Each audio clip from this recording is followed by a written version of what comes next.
Good morning and welcome, everyone. I am Dr. Messina Morris, and it is truly an honor to welcome you to this GatherVerse Men's Health Summit Roundtable.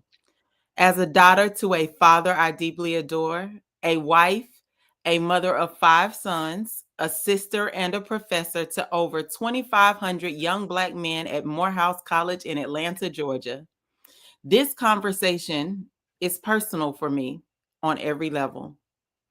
You see, men are the backbone of our families and communities, yet so many carry their burdens quietly without spaces to rest or heal.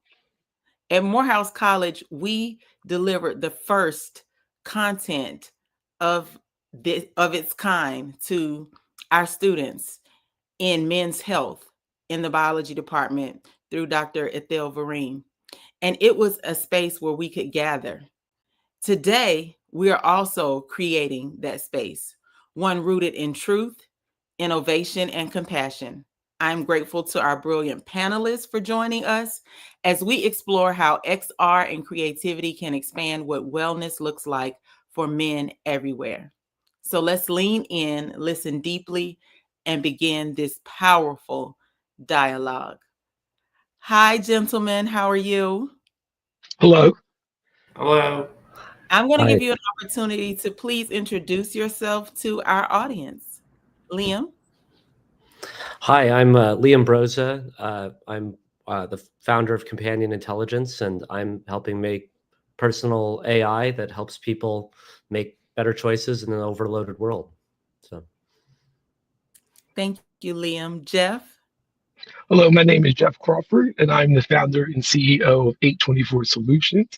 What we do is we use XR and AI to train skilled trades in a holistic view to serve underserved communities. So I'm really excited. This is a passion of mine. So I'm very excited and honored to be part of this panel. Thank you. And Sanjeet? Hi, I'm Sanjeet. I'm a machine learning engineer at Elite CAD Designs. What we do is use emerging technologies to help out building operators and building maintenance work and construction workers using emerging technologies for really improving day-to-day activities for daily building tasks. Awesome. So we have brilliant minds in the building. I love it. We're going to begin our discussion about immersive environments. In what ways can immersive environments redefine how men approach their wellness? Liam?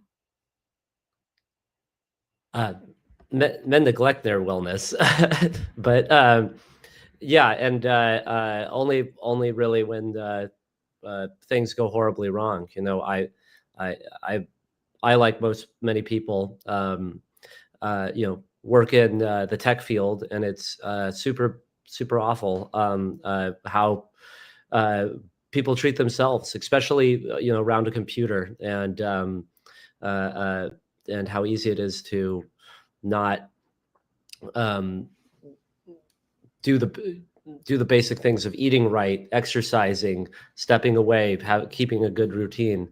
I've been a manager the last few years, and a lot of what I've been doing is just trying to convince people to step away from the work, go take a nap, go eat something, go get back into routine, because the modern life is deeply against you, and and you have to fight back with building good habits and being proactive. Yeah. I certainly agree with you, Liam. I know one of the things that I am hoping that all of this emerging technology is able to do is to train us on how to be more human. And that's going to take a big push from us as human beings to stand up and say, hey, like you're doing with your coworkers and colleagues, take a break, step away. We still need to eat, sleep. We still need to engage with our families and communities. Jeff, how do you think immersive environments can redefine how men approach their wellness? Because, see, I have sons and a husband, and they game out of control, and they are all in tech. So you tell me. You're on mute, sweetheart. Unmute. Sorry about that. I didn't want to have loud background. No, I have two boys, 24 and 17. I do mentorship with boys in that age group. So I think it's a two-tiered kind of impact. I think the actual true physical impact is most of the things that you're doing with immersive technology. For example, us using virtual reality to do skilled trade training, how to be an automotive technician, that forces you to move. And what I know a lot of time is when folks are moving, motion is emotion. And so I think when you're doing things like that, it's going to create you being physical. And so to even advance it a little bit more to what Ling had spoken about, I don't know if you guys ever did the boxing in a virtual reality, but man, you have to be an Olympian to do that. And so just the physical machinations of an immersive experience forces you to kind of move. I think that's critical and very surface level. I think at the next level, it's your sense of engagement and belonging, right? I think what happens when you're in it, a lot of people like to just put on their headsets and kind of stay enclosed. But when you have an immersive experience, there's a lot of things that you can do in that can kind of supplement. So for example, I know a lot of times when people use AI, they ask a lot of questions about things they want to do. When people have information and power and knowledge and can get it accessible without having to go through a lot of different hoops of resources, and so you already have something already created and experiences created, I think that also exacerbates that. And so it gives them that sense of connection and empowerment when they can kind of do and learn and see something. I love it. Sanjeet, how do you think that immersive environments can redefine wellness for men? So first of all, immersive environment, I think it's just a way to it's a great way to just escape your current scenarios and situations of life and just take a break for once. Like, for example, if your people are coming from work, they're stressed all day, they have families. So I think virtual reality, especially now, you engage in an immersive environment, you're just in a whole nother realm. I look at it, whole nother world. And this world could be anything. Could be like a place where you just play games, stand up and play games, or like have some exercise type environment where you move around just to get your whole mental health and wellness is back on track.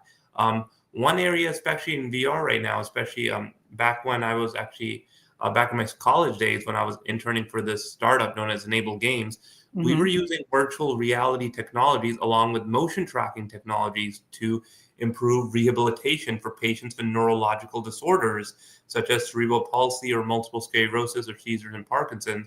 So what we did was create different VR immersive experience games that people can play and regain mobile control and mobility. So really, in virtual reality, it can really, for especially males, especially, it's common in male psychology to be really stressed out about so many things or get paranoid or freak out. I'm sure we all know that. Being a male myself, that I have that problem all the time. But with VR, the minute you put on that immersive headset, it's like all your problems are gone. It's like everything is gone. You're just escaping in another world. But at the same time, you're back in reality at the moment, and you're just experiencing things that are just unique. And there's so many unique tools in virtual reality, whether it's games or calming techniques that can really just help you to stay grounded and stay well and just come back to the moment and just stay relaxed. One of the things that I really love is that it allows for you an opportunity to redefine who you are.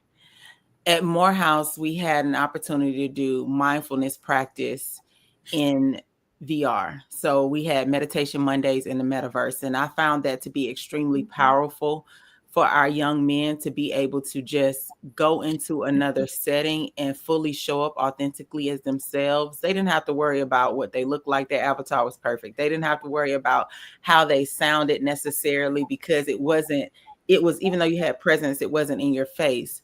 So moving on from that, how do you think that extended reality technologies especially can help men talk about well-being in a space that feels safe and unjudged? And I ask that because in the spaces that we've created and I have created, and even the work that I've done with other demographics, VR seems to put them in a mindset that says, I am safe here. So can you explain how that is, Sanjeet, Jeff, Liam, anybody can jump in?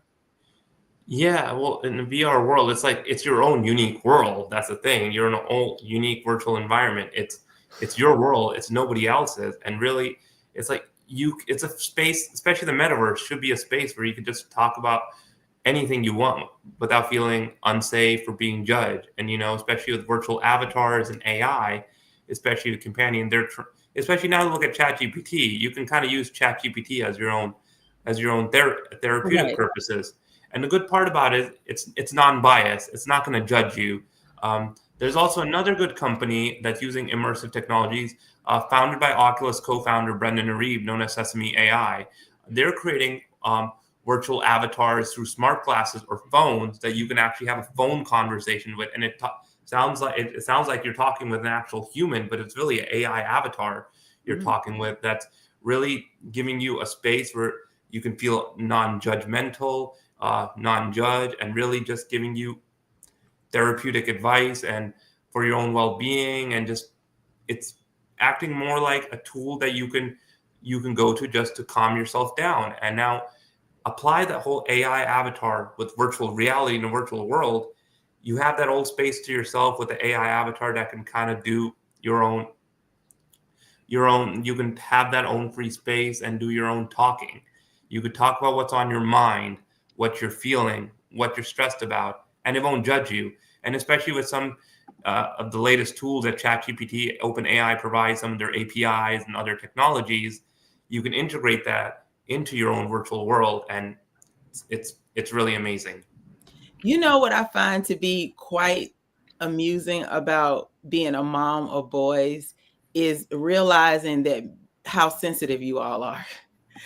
Men are very sensitive, and you don't speak about the emotion that you go through because you are to appear as this strong person in real time.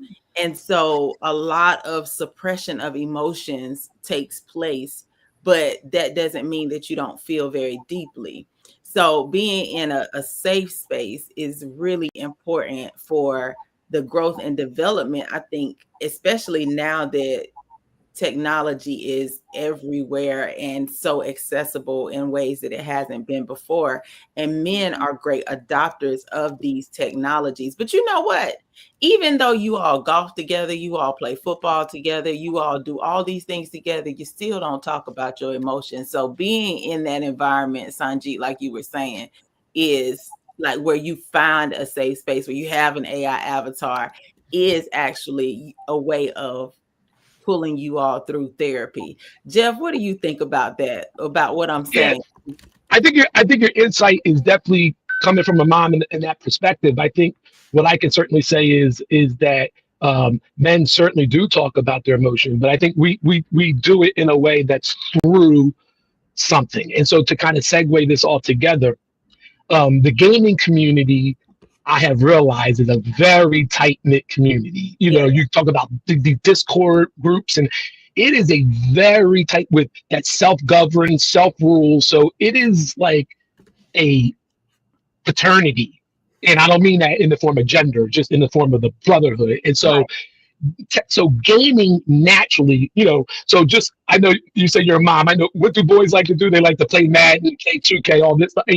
And so if I'm having a bad day, bad moment or whatever, I might have an emotion, and I might call up my buddy and we go and play Madden together and just play for 2 hours and just talk trash. And that is the way we're handling our emotion. And then sometimes there's a conversation or two. The other thing I'd like to point out as well is that one of the biggest things I think would cause men the ability to not be able to communicate is there's a lot of distractions, things getting pulled our way, and that's with everybody. And I think with virtual reality or any kind of immersive technology does, it makes it very myopic. You block a lot of it, so it's not like you got people pulling you here, people pulling you there. And so I know one of the biggest things with the young men we mentor is them on their phones, and they're always distracting it from something we're trying to mentor them on. Well, guess what? Their phone is the vessel that they're using for the interaction. So it becomes not even a distraction. It's a way to communicate. So I'll give you a classic example. I have a friend group, and we're some very viral men, and we had a group text for a period of time, and then when COVID hit, everybody kind of got on the Zoom thing, and we always talked about how weird it was for men to be looking at each other in the eye on the video. Fast forward today, we do it at all the time. I've never seen a bunch of grown men FaceTiming each other. So technology has even softened the way men communicate as well. So I think we're seeing it progress. But these environments are safe, like everyone has said, and with it being kind of distraction free, and getting, that's what men do. They go into groups or places, and we coexist with each other. What do you think, Liam? Yeah, I'm always pushing for real interactions. I was part of a team that built social 3D web worlds, and we had a lot of communities use it as a space. And I'd have to just echo everything we talked about before. There is something very liberating where you can go in and be anonymous, or re-embody yourself in the way that you don't look in the real world, and take on a new personality. I see a lot of people, they would literally act out characters, like get out of themselves, and work through things. A lot of what I think gaming is it's the escapism is like fantasy fulfillment, and it allows you to do all sorts of things that you can't do in real life, and be violent, be supernatural, be all these things as a venting space. In my current projects, I'm very much trying to build very hyper-personal AI that people can interact with, and we've embodied them in 3D characters, and it's really made our team pause, because I don't want people to have deep relationships with AI. I want the AI to be a place of reflection and then push you back into real relationships as fast as humanly possible. And there's probably the best documentary ever about the metaverse is We Met in VR, which I believe is still on HBO. You should definitely check it out. And it talks about all the great things in there. And there definitely should be a sequel, because now there is AI in places like Second Life and VR Chat and elsewhere. And I'm always trying to figure out what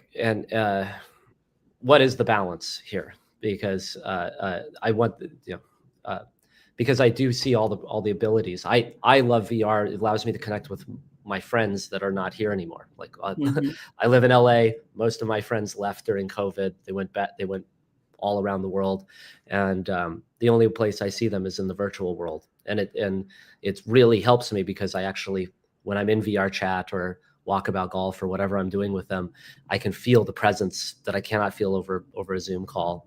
But it's no substitute. Yeah.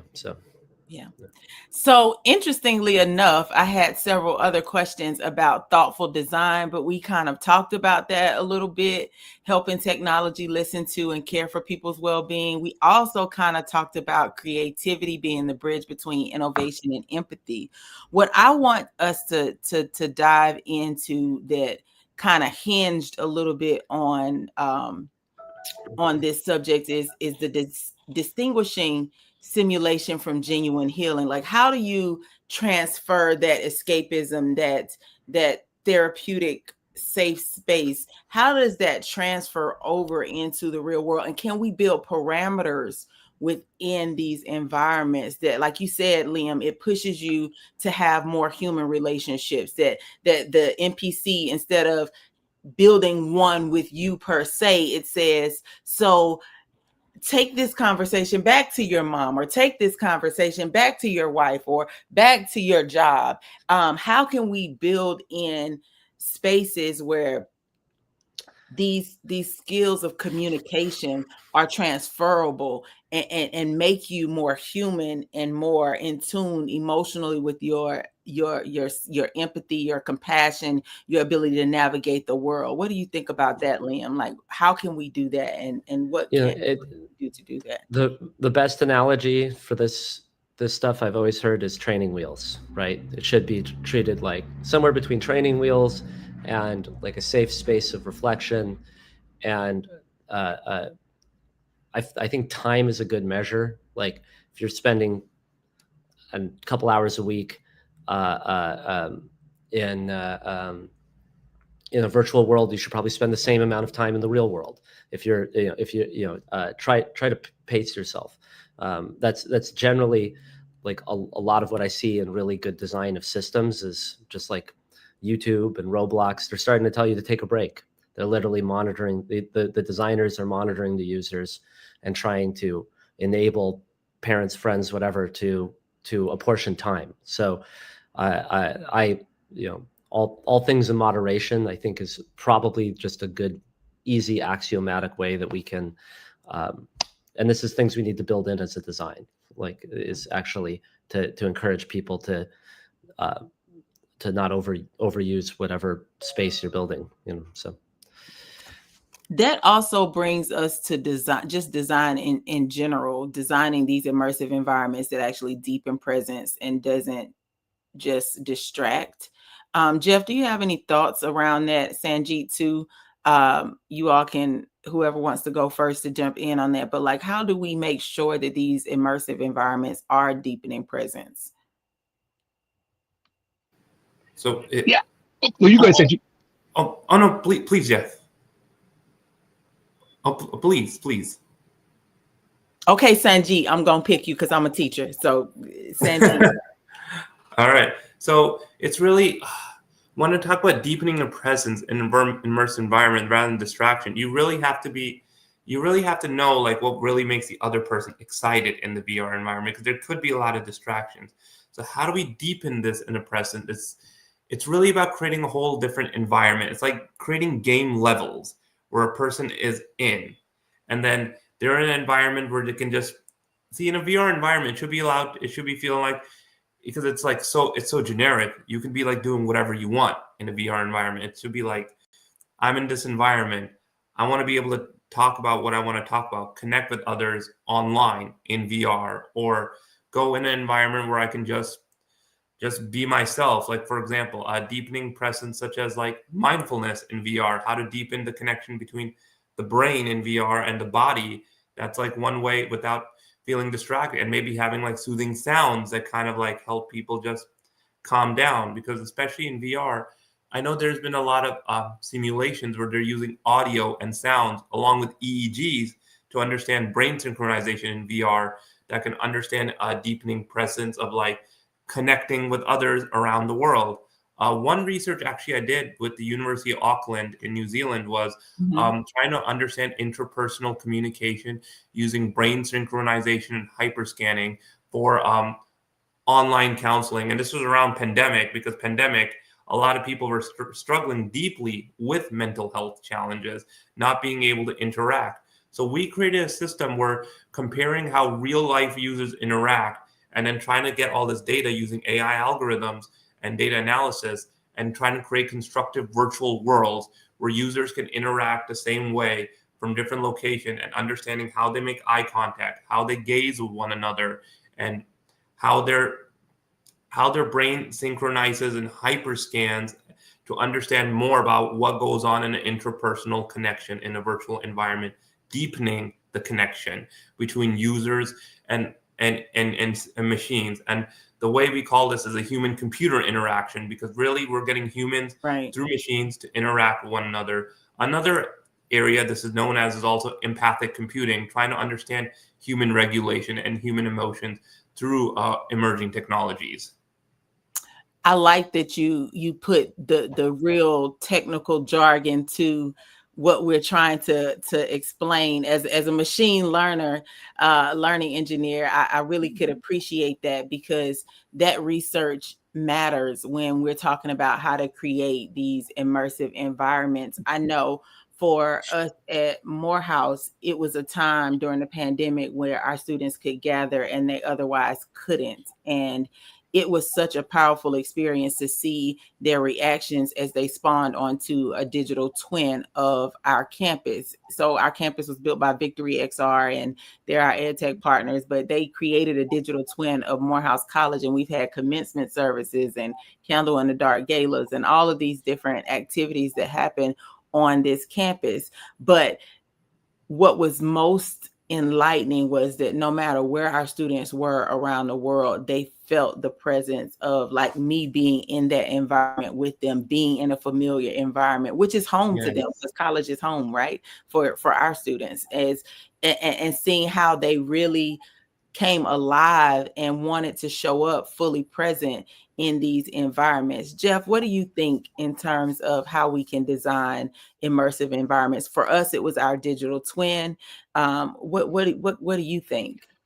So I think it's two things. I think on the back half of it, I think you have to increase the real life situations in which this technology is used, as opposed to just isolating to one place where this person were to use. So it's like, for example, if you want people, 90% of people, I think, I'm just talking loosely, 90% of the folks that have electric vehicles, they do it at home.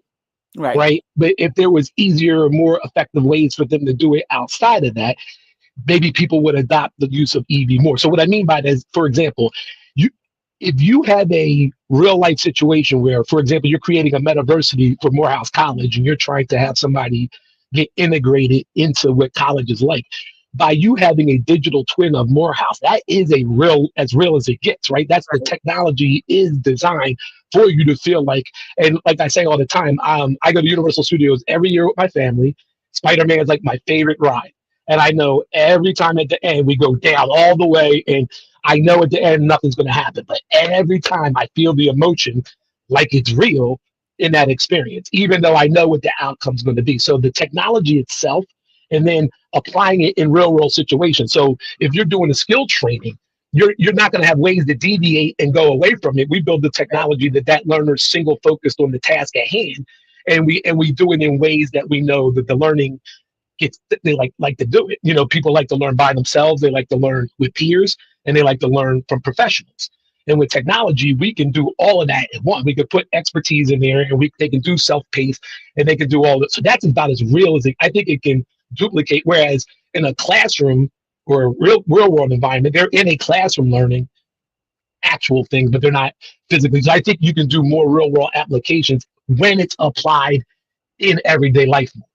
That makes sense. That makes sense. And we have seen that our students are less distracted when they're in these immersive environments. They are more tuned into the work, and we've seen them achieve more. So increased grades, increased attendance, increased engagement, and having fuller, richer learning environments makes it better for everyone, because questions get asked that never probably would have gotten asked before and answered as well. So students are able to really freely engage with the material in ways that they otherwise wouldn't. And we're able to actually give them these experiential learning experiences all over the world, back in time, through the human body, that they otherwise wouldn't get. One, because we have limited resources, but two, because it's not possible to go inside of a human heart or to see the molecular world, but in immersive environments, you can.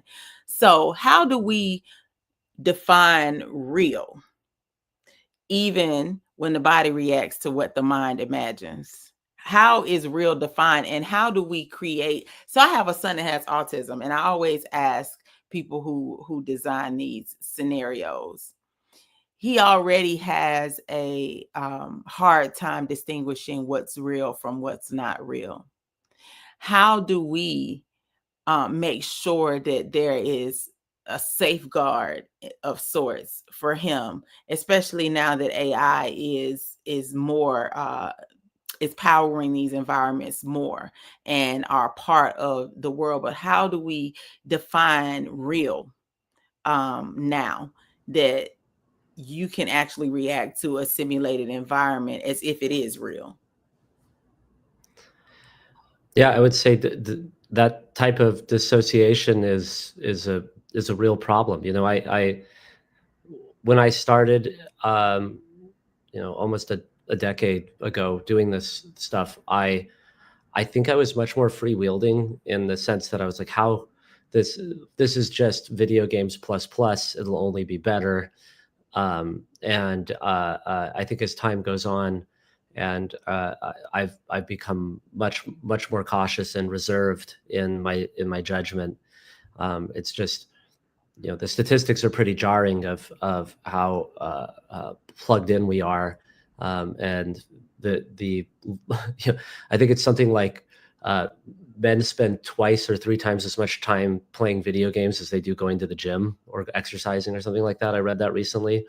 Yeah. And I think the thing that we all need to hone on is not this junk food experiences, but that everything that we build is like an extremely concentrated experience, like temporally and quality wise, and it's very thoughtfully made, and that we only consume that content the same way that like people would only want to consume good like you don't want to eat junk food, and that's the way we should definitely treat it, very discriminating. So yeah.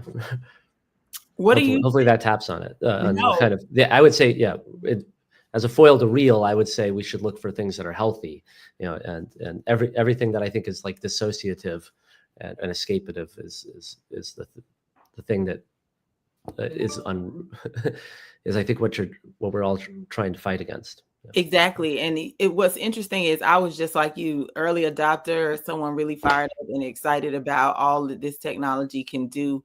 And then I went back as an educator and I started really thinking about some of the other ways in which we've kind of fumbled technology, and maybe we should tread a little bit more carefully when we start thinking about these things. And so I think about social media and how Web 2.0 kind of came onto the scene. And as a person who was an adult already, when social media came about, I get to connect with my friends from elementary school and high school and college. And so it's so exciting. And I didn't realize that our young children, as they were connecting and their undeveloped minds were going through these spaces, this became the real world for them in a way that we understood it wasn't. They weren't able to distinguish that. And so a lot of lives and a lot of mental health issues arose during this time where we weren't really necessarily aware of the harms that being in Roblox, being in Minecraft, being on Fortnite, yelling at your friends, being on social media, having people bully you through these connections, because you are young and you're a kid, and kids do not so smart things, and not really having any guardrails in place. So asking this question is really like, how do we continue to monitor and define what is real for our young people so that we don't go through now being in this immersive real-time 3D worlds where people are totally out of tune with what is real, and that humanity still matters. Jeff, you have any thoughts? Yeah, I think 2 things I thought of when you said that. One, I think what makes things real are consequences. And number 2, I think in order to elicit those consequences, there has to be, number 2, oversight, right? So I think some of the things that you had just mentioned, for example, what happens in Roblox or what happens in Fortnite, that typically is a lack of oversight. Correct. As opposed to it is the tech, and so I think, Instagram, for example, just coming out with teen accounts. How long has Facebook and Instagram been around? And now you're starting to see the harmfulness that has been done and the lack of oversight, because every parent wasn't necessarily aware of these things. So what I'm saying is similar to what you're saying, Jeff. Go ahead. I'm sorry. Yeah, and if there's real life consequences, so whatever world they're in Roblox and they do said behavior, that the outcome, the consequence of that is some real life application. So that's if it's a positive thing. So for example, you go into this world, you spend this many hours, but you come out, you achieve homework or you do whatever, there is positive consequences to that, right? So you can equate time in, let them self-discover what's real, right? And then your job as the person overseeing them is to guide them down the path through consequences of what's those real consequences will, I think, help. So for example, I'm just using exaggeration. If someone thinks that Grand Theft Auto is real, oh my God, there's going to be a consequence to someone doing that. But for example, if my son wants to go shoot up the school or something like that because he saw it in Grand Theft Auto, my oversight should be there to know that if he's been playing that game and doing that, and that hopefully I'm involved in a situation where I would make sure that doesn't happen. So if that makes any kind of sense. I just wanted to use an extreme to say the consequence of their behavior will make it real. And then that way, when they engage these environments, I think that's what they're going to have to, and they'll figuring it out on their own is, I think, the most effective way. So, Sanjeet, do you think as a machine learning engineer and someone who designs these environments and these systems, do you think that there should be built-in code and parameters that highly create disclaimers? I mean, like loud disclaimers, not the small fine print, but absolutely. There's absolutely, especially in a virtual environment, there should be ethical concerns and code of conduct that should always be followed, especially like I know Jeff brought up Roblox, for example. Like Roblox has like become a whole online interactive gameplay that people can do a lot of things, but you know what they may do in the virtual world may not be real in the real world, but some of the actions they may do or some of the way they like, you know, diss each other or harass each other, that's real. And that's not unpreventable in a virtual environment too. Like, so for example, let's say I'm wearing a VR headset right now. I'm in a virtual world. All right, everything looks real. We know it's not real. It's just a simulation that my mind is tricked into believing it's real. But as I'm playing a game, and then there's other or in an online world interacting with other people, and then someone comes up and starts harassing me or harassing somebody else. That action is very real. So it's like we need to be able to connect about what's immersively real and what's not okay, because harassment in VR, especially nowadays, it's not uncommon. It does happen. There have been complaints about it. People do complain to Meta about this type of stuff. It's correct. These are things I think we need to be able to like differentiate, and especially about what the mind imagine and what feels real. So gaming in the actual virtual world, it may feel so real, but then when other people come, you know, like harassing you or like doing things just like, you know, people do cyberbullying, for example, that stuff, then that stuff is absolutely real. And it's no longer like what's real and what isn't real. It's about ethical concerns and taking action and, you know, making sure that this world, that we're in a safe place, because the whole purpose of VR is you're trying to be in an environment where we can just unlock so much human machine perception. We're trying to really create a world where not only where people can gather, and really personally from a perspective I see VR is, I see this technology, we can enhance and unlock so many cures, so many things to diseases, so many things to curing mental health, treating conditions, and changing the way we interact and socialize in immersive gameplay, immersive world. That's really, I see it mostly for social good, but there are people then, of course, who do try to bend the rules and try to make it a little bit, you know, unsafe. So speaking of which, our next question was what makes a digital environment feel safe? And because we're getting near the end of our conversation, just what one accessibility feature or piece of technology or something that you all as men feel like would make a digital environment more safe? Liam, you're muted. I'm crazy about privacy. That's the thing I generally am. You know, I look at all these worlds, and there's a lot of moderation. Like if you're on Horizon or things like that, right? There's people listening to you and watching you that you can't see. They actually prompt you this when you actually join these platforms. They tell you, oh, by the way, even if you think you're not in the room, you think you're in the room alone, you're actually not. And I think there needs to be a virtual platform that takes privacy seriously. I don't really know of one that exists right now. If there is one, I'd let somebody reach out to me. Well, I think the education ones do, just because we have to, right? So they're locked down. So Victory XR's platform like that is locked down. But for then that is one, and there needs to be more. But yeah, that's the one I would highlight is the privacy in a big way. Yeah. So Sanjeet, what do you think? So in terms of like a digital environment feeling safe, Like I have to agree with Liam. Privacy, that's the main important thing, to be honest. I like, for example, in a VR world, I don't want other people to know where I am. I don't want other people to know anything about like private information. When I like sign up for a VR account, I don't want people to know like my demographics or my location, where I am. Right. And then anywhere I go in VR world, like keeping track of my spatial coordinates, I don't want that getting recorded and then stored somewhere that other people can access that. And then conversations I'm having in the metaverse, whether through an online gameplay or whatever, I don't want those conversations getting recorded. I want all that stuff just kept to myself while I'm enjoying in VR.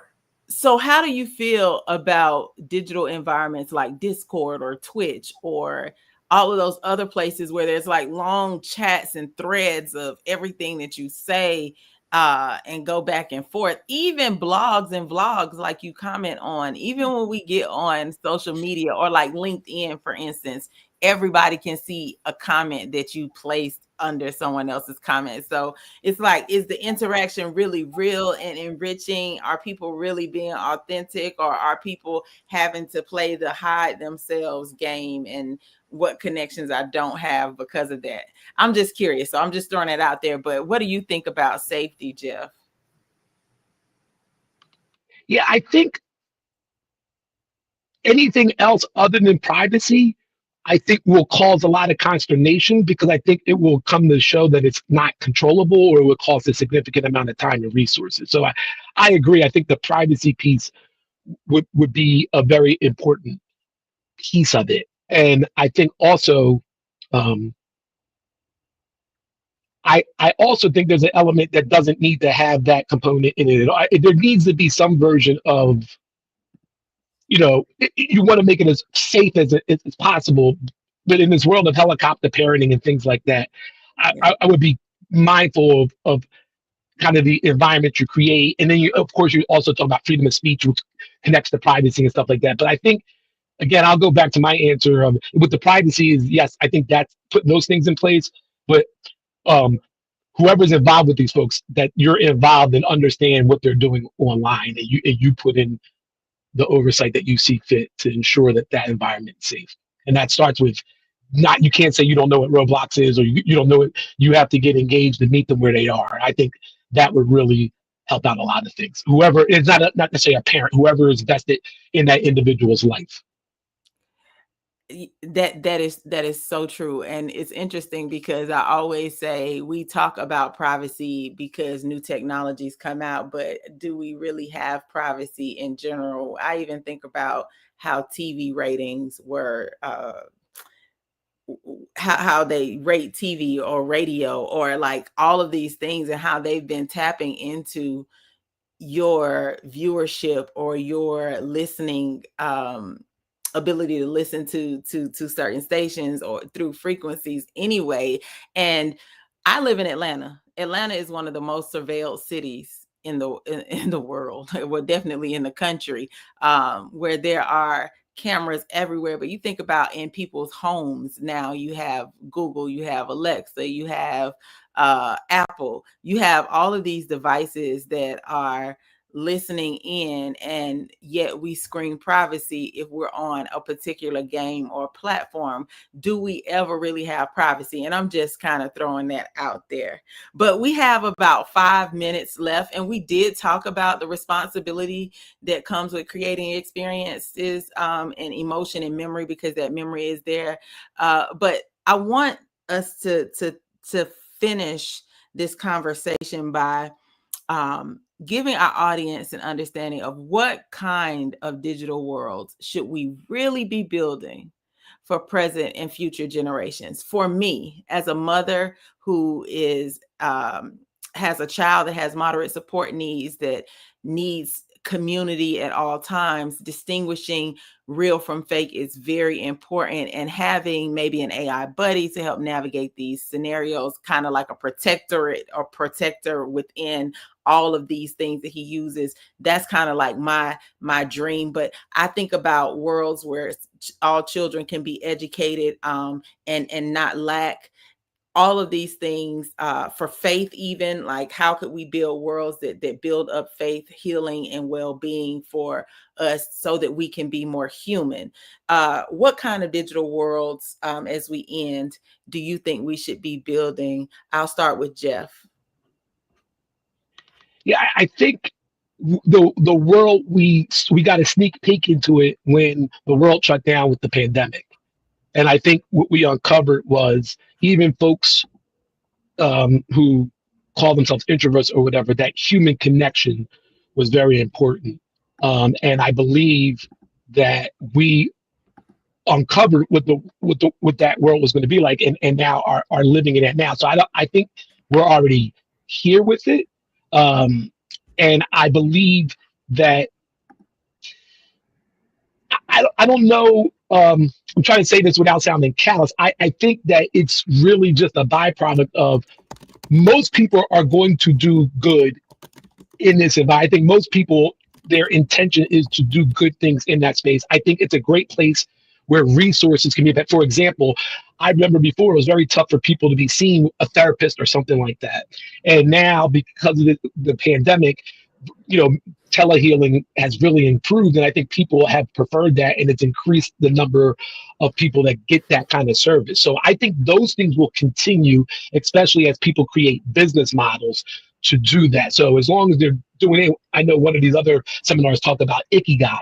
As long as what you're doing for a living is for good, and I think that's where we're at right now. I think the outcomes that those folks are looking to get will make those things happen. Okay, Liam. I would, I think there's the start of really great community spaces on all sorts of different topics. I would love to see all the platforms embrace and respond to those communities much more, which I generally see like I know somebody who does sobriety, like an AA type meeting in VR, and they don't feel very well supported by the platform that they use.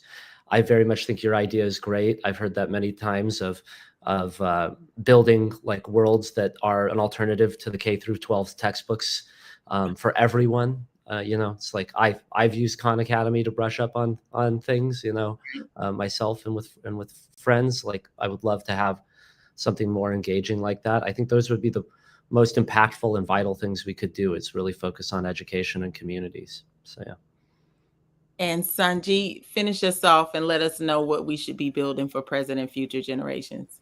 I think when it comes to building for the future generation, we should be building digital immersive experiences that educates awareness, and especially creates a constructive virtual environment where people can just feel safe and interact, and creating immersive educational environment that can spread awareness for social good, such as mental health challenges that we face.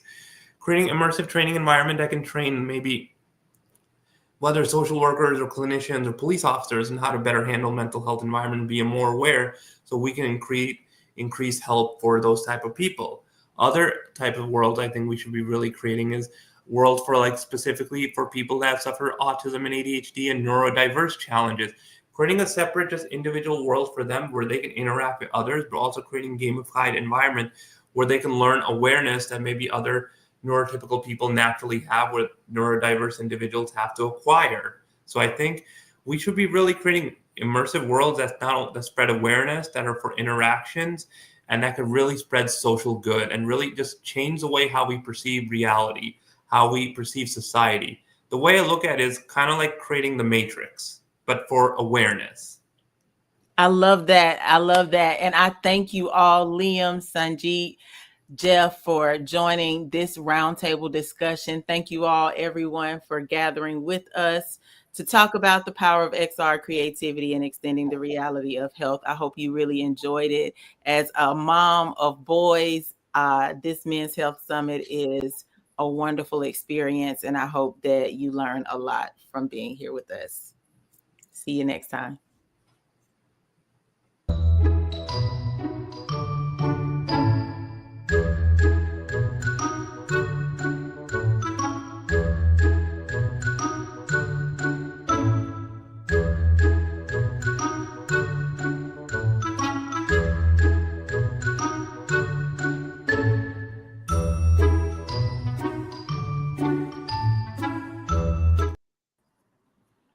Hello and welcome to GatherVerse Men's Health Summit Day 2. And we are sponsored by Pico, but also we have an amazing fireside chat here with the amazing Anish. And we're going to be talking about Ikigai? I don't know how to say it, sorry. Clarity, harmony, and purpose in the hyperconnected world. And it's great to also have you with us as well, Anish. So please, if you could introduce yourself to everybody. And yeah, I'm really excited to be speaking with you in this fireside chat today. Thank you so much, Russell. Am I audible? I hope. Yes, you are. Loud and clear. Yeah. Great. So, Russell, thank you for having me, and thank you, GatherVerse, for this opportunity to have a sort of heart-to-heart chat with regards to something which I really love, and it is called as Ikigai. Ikigai is basically a Japanese word, and it comes from a village called as, the entire concept comes from the village, a small island, Okinawa in Japan. And the whole idea of, if we break down Ikigai, Iki is basically life, and Kai is worth. So your life's worth, or why should I even get up in the morning out of bed? Why? What is the reason for being? Simple as that. So okay. Ikigai is just something which is very close to my heart, and I'm here to share my thoughts, and feel free to ask me questions around it, and I will be more than happy to answer. Oh, we have plenty of questions. Don't you worry about that. Let's start with one, which is obviously Ikigai is very interesting to me. This is a very interesting term. So tell us, what does Ikigai mean to you? And how did you even find it in the first place? I'm curious to maybe hear just like a little bit of a background to it kind of thing, if that makes sense. Yeah, sure. Absolutely. So as I mentioned, Ikigai is, a Japanese word. And the whole idea of finding your Ikigai is all about, you want to do something which brings you in a state of flow.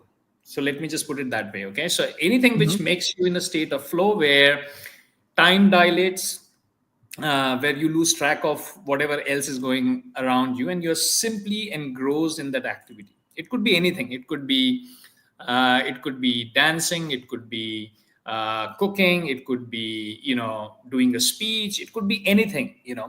Anything which puts you in a state of flow, and that is basically what Ikigai to me is. It also means to me in terms of joy. The word is joy, I would say. It brings you in a joyful state. Now, joy for me is a slightly higher version of happiness. I would say perpetual happiness is what I consider as joy. So it's not that you are jumping all around, oh, I'm so excited. No, it's not like that. It's very subtle. But somewhere inside you, you feel very settled, very content, very very blissful in a way. So for me it is like a joyful state. For me, it's more like putting you into a state of flow.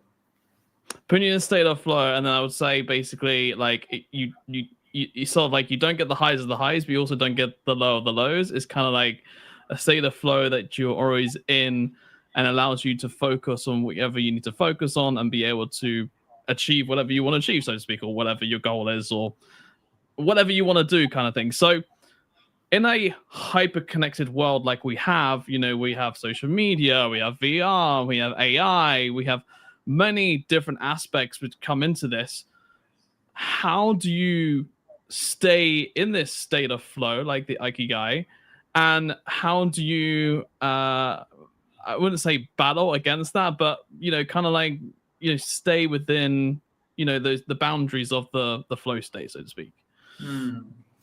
So, Russell, let me just share a bit about my background, because it will just give the context of why I'm into this path and why I really love Ikigai, and why I'm so much eager to help people find their Ikigai.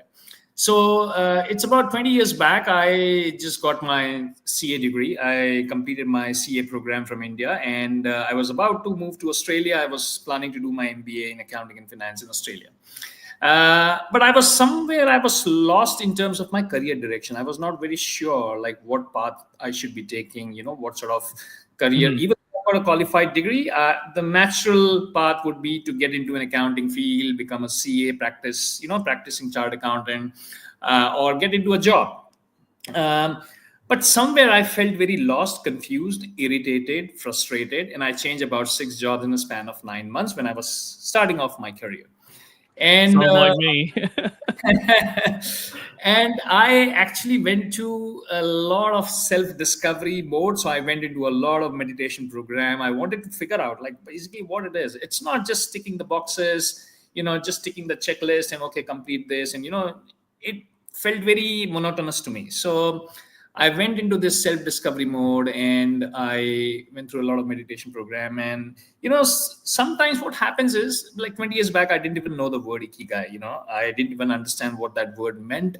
And sometimes what happens is you're trying to figure out what is your ideal path or what God has designed for you. In a way, you're trying to figure it out. But sometimes your Ikigai is finding you. So sometimes you are chasing your purpose, but sometimes your purpose is chasing you. Okay. And in my case, what happened is a stranger came into my life, and I was teaching her accounting because that is what my background was. And I was teaching accounting to an engineering student. And she said something very dramatic spontaneously. She said something to me that, Anish, wow, you have got a knack to simplify and inspire. Simplify the complex and inspire someone like me who don't understand accounting. So simplification and inspiration, or simplify and inspire people, became the two sort of legs of whatever I do, like whatever sort of training programs which I run. It became my sort of an Ikigai to simplify things and to help people, inspire people to lead a beautiful life. Interesting. So yeah, so to answer your question, like in this sort of a world which we are living, AI driven world, and people are always chasing the next thing. They are just moving from, there's a lot of things which are going on in their mind. I would say that, is there something which pulls you towards designing your life, or are you pushing yourself by living by default? So that is the main question which I want to put it across, that is there something which pulls you to lead a beautiful life and design it step by step, or you are simply pushing your life day in, day out, 9 to 5, 9 to 7, whatever it is, just do the same again and again. There are a few other things which I strongly suggest people can, which work really well for me, is listening to strangers. Instead of simply like initiating a talk, interacting with strangers, sometimes they will give you certain insights. They will give you certain wisdom which you don't even know you have it in you, and they don't have any interest in your life. Okay, they are strangers, right? So they don't have any interest in your life, but they will say something spontaneous, and if you take it as a sponge, if you just let it sink in, it might be the most beautiful thing which might have happened in your life. So in my case, it was that girl who simply said, simplify and inspire. These are the two main things which you are really good at. So when you listen to strangers, when you travel, I love travel. When you travel, I actually have a question, Anish. Yeah. What is because obviously, when you're talking about strangers and people and talking to people, do you find that when you're speaking to people, do they have like a big misconception on when they think about happiness or purpose or anything like that? Like, do you think a lot of people have that big misconception from your point of view? Yeah, absolutely. I think one of the biggest misconception which I've I've heard people saying is that it's very hard. It's hard to figure out your own purpose.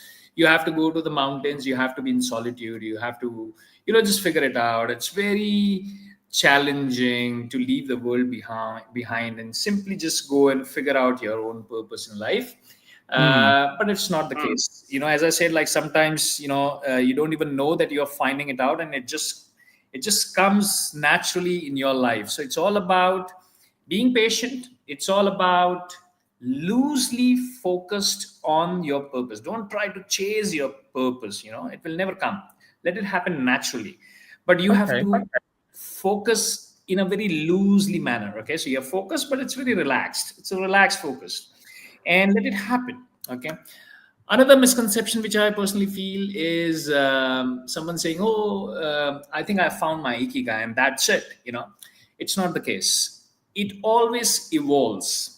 So as your life evolves, like 5 years down the line, maybe your Ikigai, what you feel today, might be different, because 5 years down the line you have done certain things, you have built your skills in a certain area, and you feel that you have found some another love or passion in any other area of your life. So your Ikigai is also evolving. Okay, it could be completely different, or it could be more refined. So you say, for example, I'm talking right now, I love to speak about Ikigai, but later on, if I feel that apart from Ikigai, I can actually take people into a deep meditative program, then it is a subset of what I'm doing right now. Okay, so it can be slightly more refined also. So it's like you simply go with the process. You go and follow that process, and it's not that you will only have one Ikigai in life. Also, you can have multiple Ikigai, but I would say one would be very, very strong, something which is very prominent. Okay, right. So that's the second misconception. And third is, as I've already touched upon before, that we sometimes feel that our family members or our near and dear ones or our friends, they know a lot about us. Okay, and let me ask them, what do you think about me? What should I do? We casually ask people whom we know. What do they say? What do they say?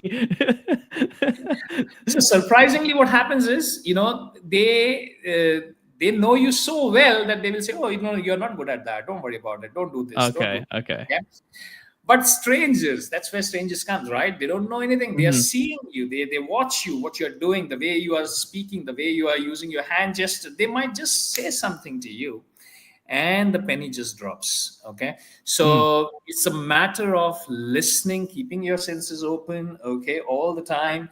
I also say stay close to nature. That is also a very good way of understanding. Just being close to the nature just helps you figure out a few things about yourself, because in a way we are also made of the 5 elements, and if you try and basically just connect with nature, it will also help you.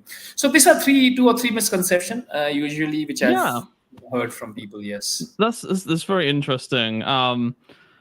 I mean, one of my friends also says, you have two ears and one mouth for a reason as well. So it's to your point. But I want to understand what practices bring calm and harmony to people in a constantly evolving world. I mean, we touched upon it briefly, just a minute ago, but I kind of want to, talk about the sort of the calm side of that. Like, how do you, like, with all this, dopamine hits from social media and, AI constantly wanting you to go, oh, do you want me to do this for you? Do you want me to do that for you? Do you want me to do this for you? How do we, practice that and constantly, stay in a state of flow, as you like to say? Again, a very good question, Russell. So again, I will just answer it in a very simple manner, and something which I usually follow day in and day out. 2 things. One is travel in, and second is travel out. Okay. So travel out is basically just go and explore the world as 195 countries, right? See the world. It might just help you. You might just interact with someone. You might just see something. You might say, oh, maybe I really love art. I should get into it. Will just open up your brains like anything. When you're out of your comfort zone, what they say about comfort zone, that There is no growth in your comfort zone, and there is no comfort in your growth zone. So when you go out of your comfort zone, when you go out of your own, city, state, country, and then go out and just live. I do a lot of solo travel, so it helps you in a lot of ways. So travel outside, and then travel in, which is all about meditation. You pick any meditation, doesn't matter. It could be in a dance form, it could be in a mantra form, it could be something like just doing yoga and then just doing some sort of a meditation, chanting. It could be any form of meditation. It will help you, silence the chaos inside and just build some clarity. Okay? And what happens is, it's funny that the most the biggest challenge is how you can simplify complicated stuff, and it's very complicated to simplify things. Okay, so if you're able to simplify complex thing, and it will only come once there is a lot of clarity inside, once there is a lot of stillness inside. And meditation really helps you. I mean, I've designed my own meditation program, which I teach to a lot of people, but it's any meditation form. Okay, any form of meditation will really help you in terms of bringing calm and harmony in your life. I can speak personally from meditation experience, and it does align you very well. It is a great form of not only keep you in line, but also allowing you to focus on what you want to focus on for the day. Even if you do it for 5 minutes, it still, just generally helps in general. I'm not sure about the Ikigai side, but, I could just say from that sort of limited experience that I have. So one last question, because we're running out of time, and I want to finish on this. What do you advise anyone who, who's getting into Ikigai, or wants to understand more about Ikigai, or even just general life advice you want to share with people before we finish the Fireside Chat? What's one last thing you'd like to advise people before we finish things up, basically, in a nutshell? So there are two things which I would just, if I have to again just summarize, there are two things. One is obviously live by design, not by default. Okay. And second is you start listening more to your heart and silence your head. The more you listen to your heart, because heart is the very first, so whenever you're trying to do something good or bad, your heart gives you a signal. Okay. And the more you listen to your heart, it just keep giving you those nudges. Okay. If you silence your heart, then your head overpowers you. And then it might not be the right path. It might look right in the short term, but in the long term, it might not be the right path. So listen more to your heart, silence your head, and live by design, not by default. Well, Anish, thank you so much for joining us on this Fireside Chat. And also, quickly, where can people find you? Can they find you on your LinkedIn, or where can people find you, connect with you? Yes, so I'm very much active on LinkedIn, and trainmybrain.in is my website. I'm more than happy to speak to as many people as possible. No issues. My pleasure. Well, that's it for the Fireside Chat. Thank you, Anish, for joining. And up next, we have a roundtable discussion, and it's going to be a very interesting discussion. So stay with us, and I'll see you very shortly. Thanks. See you later. Gather as well.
Hello. Good evening, good morning, good afternoon, everyone. My name is Christian Brown. I'm excited to be your moderator for today's panel on the future man, what the next generation of men must know. I'm excited to be joined by a couple of men from around the world today. Hello, Brian, Russell. I'm sure we'll have a couple more guys pop on. Chris, welcome.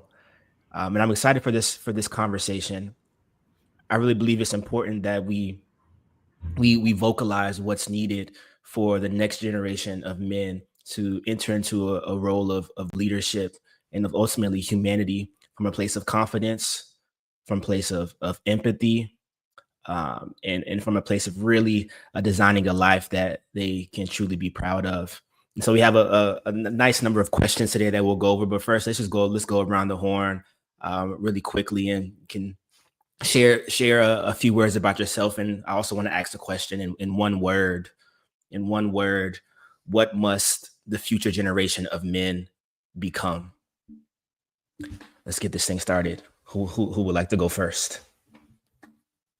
You're the moderator. Sir Brian. So... Russell, yes. No, I wasn't meant to speak first, so you could pick me. I was Sir. trying to, you're the moderator. Too late, Russell. Sir Brian. Go first. Go ahead, Brian. Hi, not sure if you can hear me. Can you? Yeah, we can hear you loud and clear. Okay, perfect. My name is Brian. Sir Brian is a nickname for growing up being small and wanting to prove the big guys better on basketball. They nicknamed me Sir Brian. But I just learned that Sir Brian is a title given to someone. Anyone given the title Sir has to have accomplished or made a difference in the world.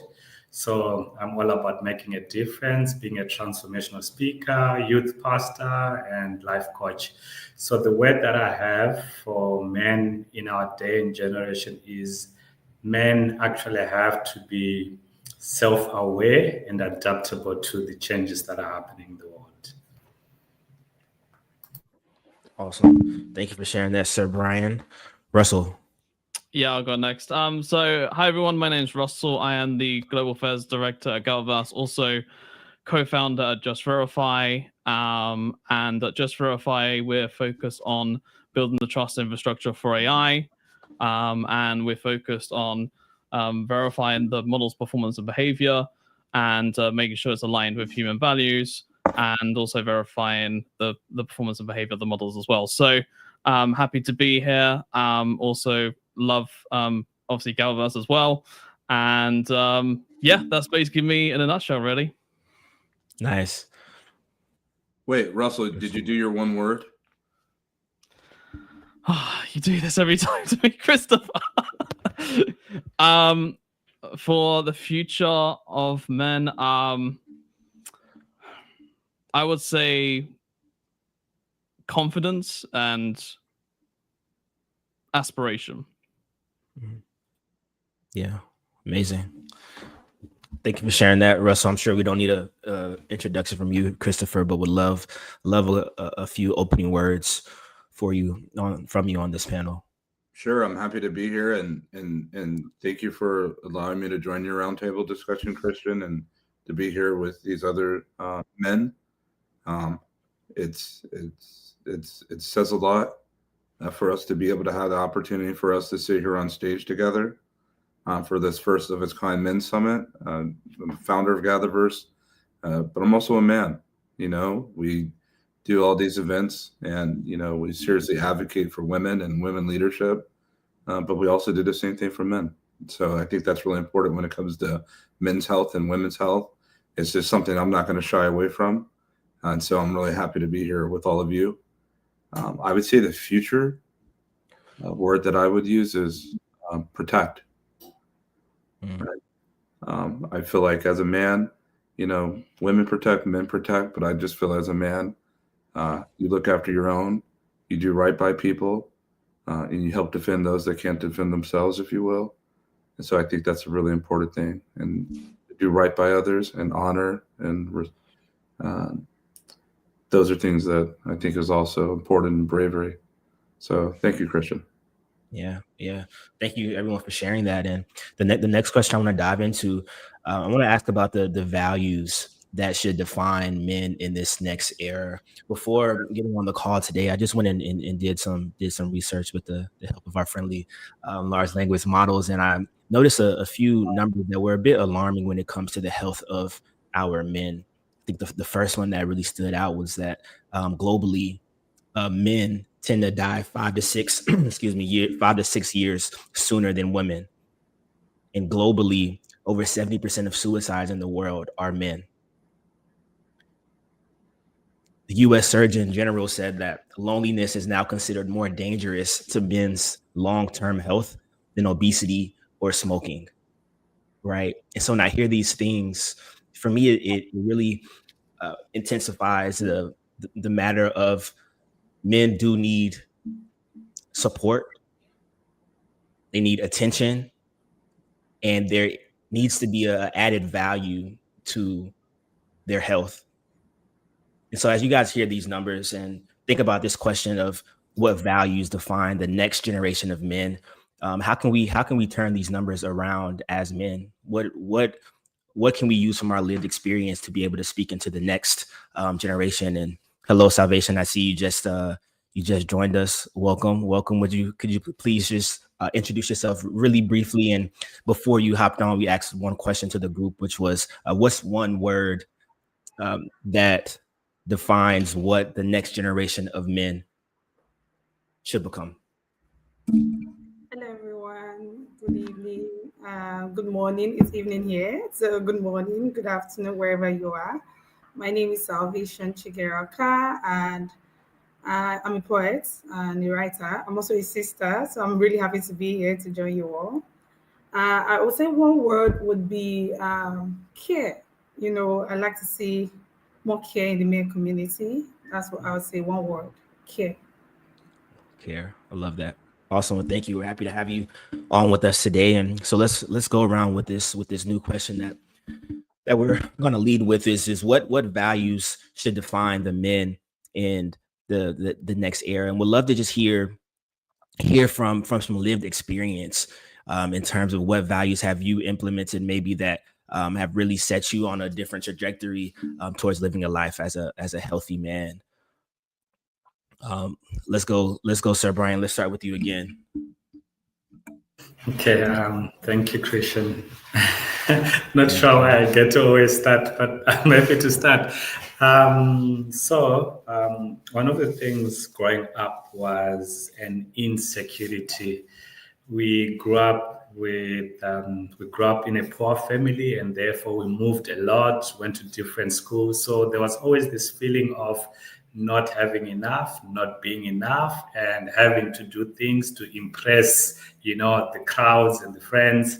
And it led me to lose myself because I constantly had to do something to make someone happy, but it was not what I wanted. So one of the things that I later on learned as I grew up is to become aware of who I am and to be confident in myself as a person and to appreciate that I'm not going to make everyone love me, but I have to love myself first and be able to take care of myself. So I would say integrity, knowing what is right for you and standing by it, regardless of other people's opinions, because people always tell you. So integrity, having the responsibility for yourself, your choices, your decisions, and being responsible for also the influence of others on you and the influence that you give on others, and being aware that there's always things happening around you, but they don't necessarily have to affect you negatively. You can choose to empower yourself and to react, to plan to act than to react always. So emotional intelligence, so that's some of the values that I would say: responsibility, integrity, self-awareness, and accountability, and just to love others as you love yourself. Yeah. Mm-hmm. Yeah, thank you for sharing that. It sounds like all of those values that you named, they stem from first a place of loving yourself, and then once you love yourself, understand yourself and who you are, then go out and show that same care for others. So thank you for sharing that, Brian. Russell, what about you? What values have you learned to implement into your life that have helped you become a more healthy man and individual? Well, Brian said quite a few things there, but I will just add to it. I would say risk taken. I think people don't think about that, and you have to take risks in life in order to be able to get back up again and learn, so to speak. So I would say risk taken. Also remain curious as well. Always constantly be learning and adapting and changing. And also just make sure that you have full confidence in your abilities and trust your instincts as well. I think people forget about that too, in terms of, trusting if something's wrong, then, there's something wrong, basically. So yeah, I think those are just a few things I would add. Again, as Brian was saying, accountability, confidence, and also just setting goals for yourself too, like having something to achieve, like I was saying about aspirational before, like having something that you want to focus on, you want to do in your life, whether that's a legacy, whether that's health, whatever it is that you want to achieve. Just make sure that you're able to focus on that things and are able to achieve those things too, so it keeps you moving forward and also self-improving as a man. So those are the few things I would just add, really. Yeah. No, thank you for sharing that. And I'm glad you mentioned legacy. We're gonna dive into legacy as well later in this conversation. But I want to bring up the next question, focusing on our young men in the world today. How can they learn to listen, to learn, to understand before they lead? Christopher, how about you take a shot at this? Yeah, I think this is a good question, because I was always taught you have 2 ears, 1 mouth, listen to more than what you talk. And I feel like there's a lot of people that want to take the leadership role and position, and it's not that their intent is it's not in the right place. It's that their capability is not there yet. And I feel I would say as a more mature man, I've come to appreciate how many other men that I've been under that have helped raise me and really guided me, and really helped just give back so freely. They never asked anything in return. It wasn't transactional. They just took time that they won't get back, and they gave me time to lend to me through mentorship and guidance, and really how to make better decisions and how to carry myself as a man. Because there's a lot of influences in pop culture and in media on what a man could be. And I think that there's a lot of negative influences out there. And I'm so thankful that I didn't have to have been raised by media, right? I didn't have to get raised by someone on the screen, but I had real humans with real hearts, people that I knew, people that I love, that, brothers and, uncles and just, strangers that I've come to appreciate, that just took that time. Because I was always taught, give back freely that which is given unto you. You could look at that secular and sacred. And so for me, when I think about, as we sit here at this intersection of emerging technologies and humanity, thinking about this question, I believe that there's a lot more ways to connect with different people, whether it's in localization or around the world, in which you can learn a lesson from, and it can bring and promote a tremendous amount of gratitude for understanding from other people's perspectives. Because I'll say this and be done with it. If you want to lead, a lot of it, and we talk about listening, the reason we listen, and the big part of it, is we shouldn't have to go through the challenges that others have gone before if we listen to the lessons that they learned. And if we can mitigate that doesn't say that we're going to be apart from learning a hard lesson or a challenge. You're going to have that regardless. But why go through the same challenges as someone else has had to go through?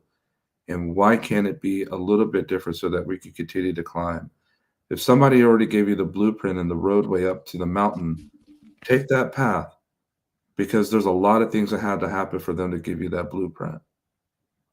Yeah, so powerful there, Chris.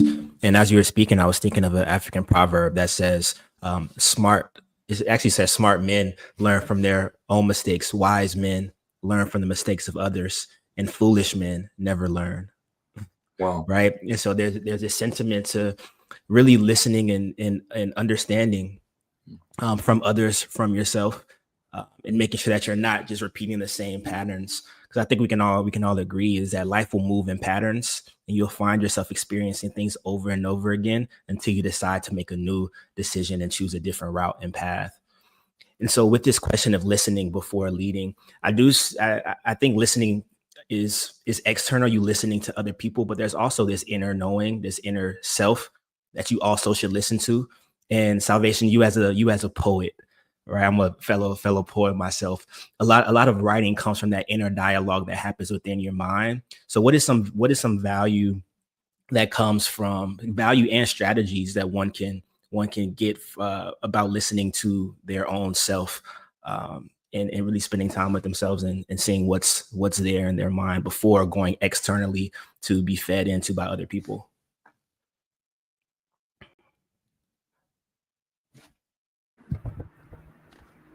Yeah, thank you very much, Kristen. So I would just add that in listening, you get understanding, and then in understanding, you get to learn, and in learning, you get to discover. So I think that men should seek to be humble enough to listen, enough to understand. We're in the world where people just listen and take it too quick without digesting. And I think it should be in a way that you listen to understand, and then you understand to discover yourself, because leadership is a process. It doesn't just happen instantly. So I think in a world where men can listen more to understand and not be too quick to be Jay-Z, yeah, so that would be really, really helpful in being a good leader. Yeah. Thank you for sharing that. And I'm glad you mentioned the word humility, which was the first time that we heard that word on this call. But I would say that humility is definitely one of those values that men in the next generation should implement into their lives, because humility says, I know I don't have all the answers. I'm willing to learn. I'm willing to listen, and I'm willing to be led. Right. Which is what we need. And so with this next question, thinking about lessons, what lessons do you all think that men should pass forward to the next generation? Let's start with you, Russell. What lessons should men pass forward to the next generation?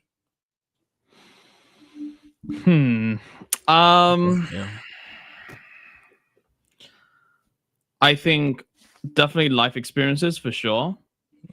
Also, when it comes to your abilities and what you've learned, I think skills is also important to pass them on to. And also, when you're talking about like your emotions and basically being able to control your emotions and not letting your emotions over control you and stuff like that too, I definitely think that's important too. In basically being able to stay grounded, right? No matter what the situation is or where you are or what's happening, that you're going to be okay whatever happens, and that you're going to become stronger and become better out of it. So I'll say maybe those are the few things that I can think of the top of my head. Honestly, there's a lot, but I would say those are sort of the three main things, really, to be honest.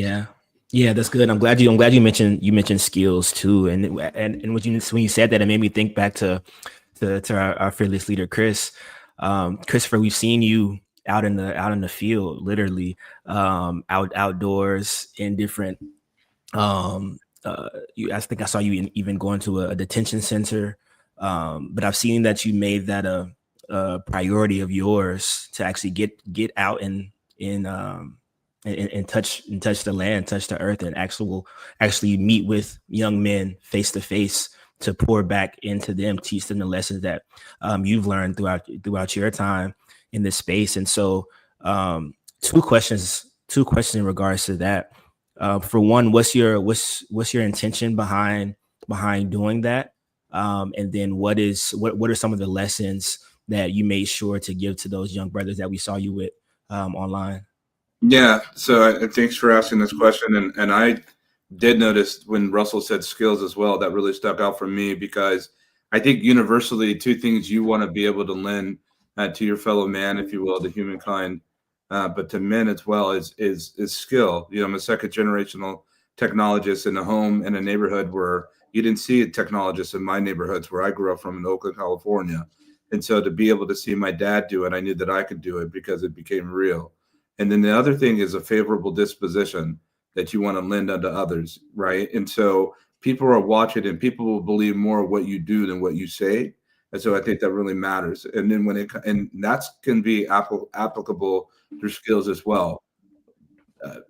My intent for going out into these communities is to show as a living blueprint of something that I feel like it would be great for others to do. And if you want to be in service to humankind, which I think is so important to be a servant leader, this is how you serve.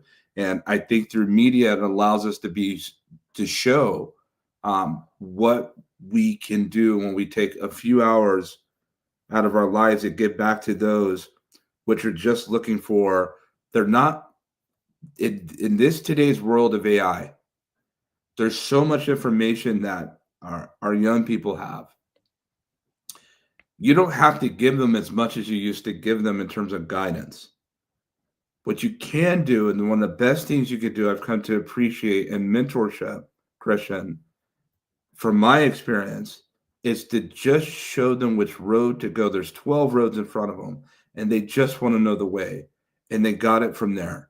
And they wanted, and getting that guidance, people are so appreciative just to say, I just need you to show me the way.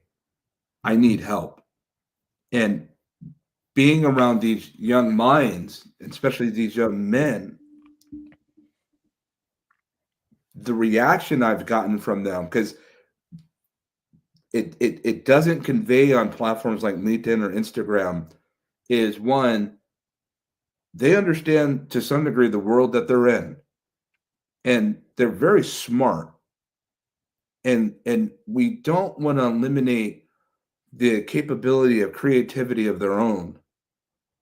And if you can say something to help unlock something that's already within, as you said, Christian, within, I think a lot of benefit and value is to be understood what's happening inside you.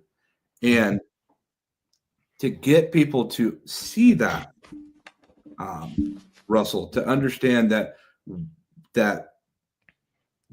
there's so many things that you can do, you have no idea that you can do. See, the road is not external, the road is internal. And that's what you want to get people to do, is not to see an external road for them, but to look within, to find that road within, to understand there's things that you could do right within your own heart and mind that you have no idea that you're capable of. Until you're challenged in that situation. There's things that happen to us in life where we're challenged. And there's something that prevails within. What is that? So I just think it's important in this world for human preservation. And then ultimately, I think as of late, my intent has been that if we don't teach the future generation of, and I'll say this as men, if we don't teach them, then something else will. Yeah. So powerful. So powerful. Thank you for sharing that, Chris. And I'm one of those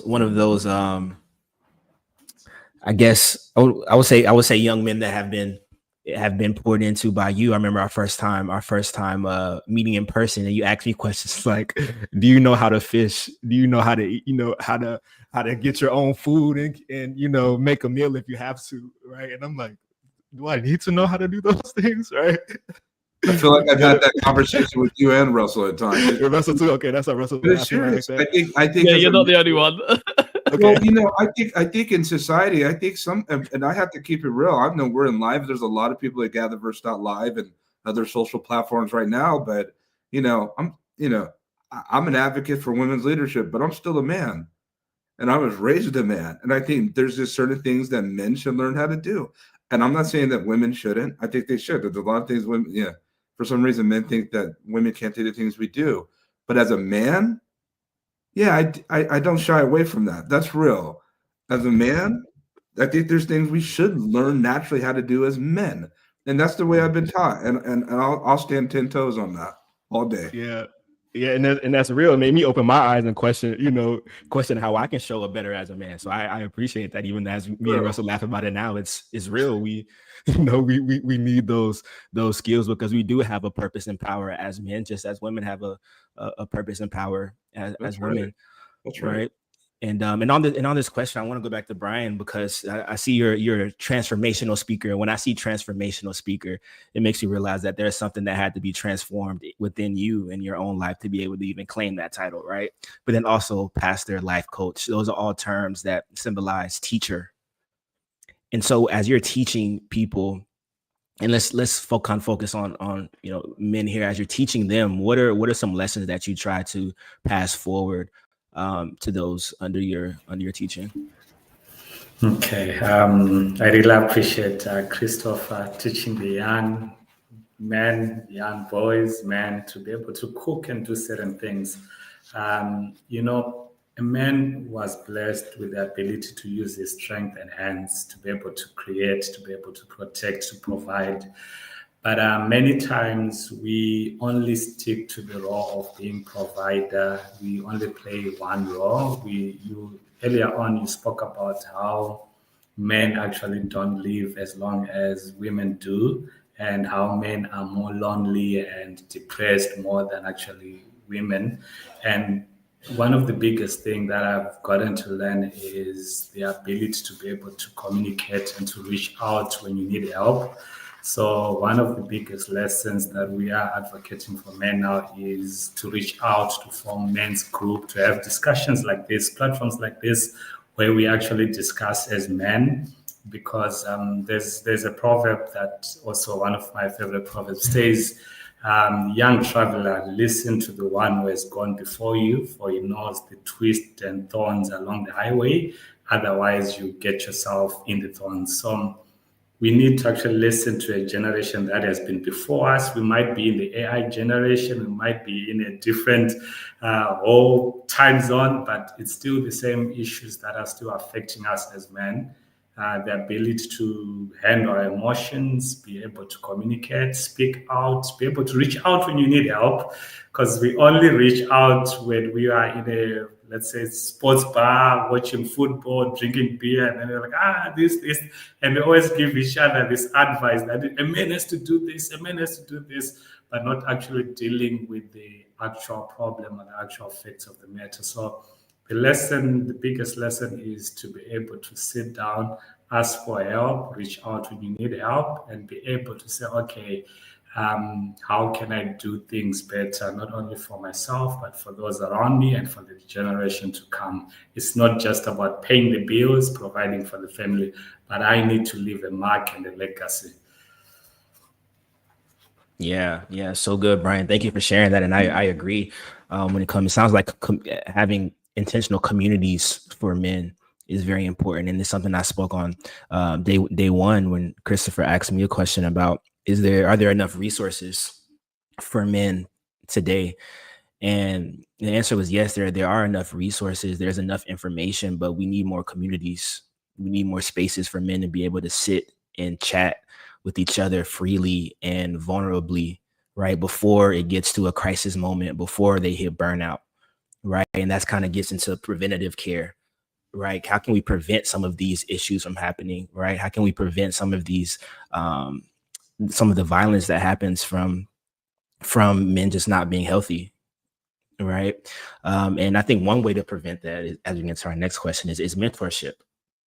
We talked a lot about values. What values can we give to younger men? What lessons can we teach them?